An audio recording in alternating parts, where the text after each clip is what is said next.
सम्राट चौधरी जी अब मुख्यमंत्री बन गए हैं, तो कम से कम अब उनको ये बता देना चाहिए कि वो 10वां पास किए हैं कि नहीं किए हैं, और किए हैं तो किस साल किए हैं। कम से कम अब तो बता दो भाई, अब तो आप राज्य के मुखिया बन गए, तो ये तो बता दो भाई 10वां क्लास किस समय पास किए, और नहीं किए तो कोई बात नहीं, बता दीजिए कि नहीं किए हैं, गलती हो गई। बात पढ़ाई की नहीं है, बात चरित्र की है।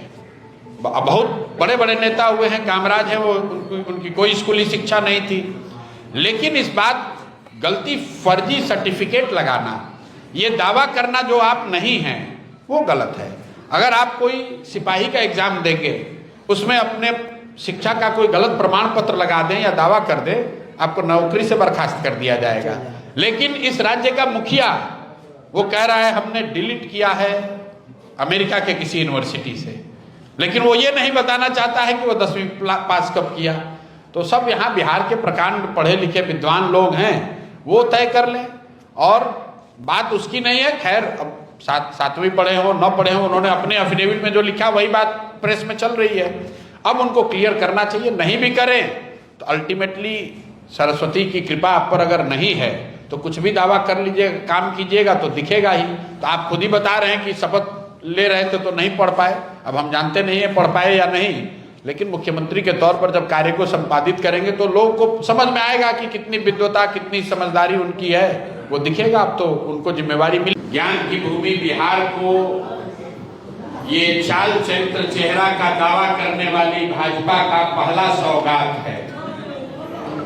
ऐसे व्यक्ति को मुख्यमंत्री बनाए हैं जिसका चाल चरित्र और चेहरा तीनों चर्चा का विषय होना चाहिए। लेकिन ये नई भाजपा है और इन्होंने दिखाया है कि बिहार को अब गुजरात से चलाया जाएगा। मैंने पहले भी कहा था, मुख्यमंत्री कोई भी बने, अब बिहार को गुजरात से चलाया जाएगा, गुजरात के हितों को ध्यान में रखकर चलाया जाएगा। और इसका मतलब है कि बिहार से पलायन बंद नहीं होगा।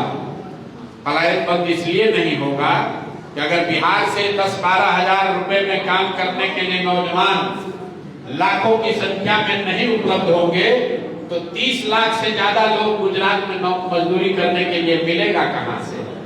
तो जो आज यहाँ मुख्यमंत्री बने हैं, व्यक्ति की बात नहीं है, उनकी चाबी, उनका रिमोट कंट्रोल अमित शाह के पास होगा, जिनकी प्राथमिकता ये है कि गुजरात में 10-12 हजार रुपए में काम करने के लिए लाखों बिहार के लड़के ट्रेन में, बस में जानवरों की तरह बैठकर जाते रहें। आने वाला जो समय है उसमें गुजरात का आदमी फैक्ट्री में मालिक रहेगा और बिहार के बच्चे उन्हीं फैक्ट्रियों में मजदूरी करेंगे।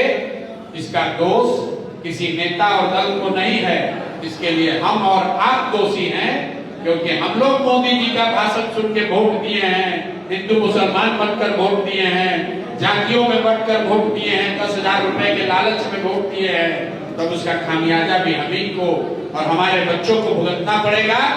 जिस 10,000 की लालच में आपने वोट बेच दिया, वही 10,000 रुपए कमाने के लिए बिहार के बच्चों को जाकर गुजरात के, पंजाब के, दिल्ली के, बॉम्बे के फैक्ट्रियों में अपनी हड्डी गलानी पड़ेगी।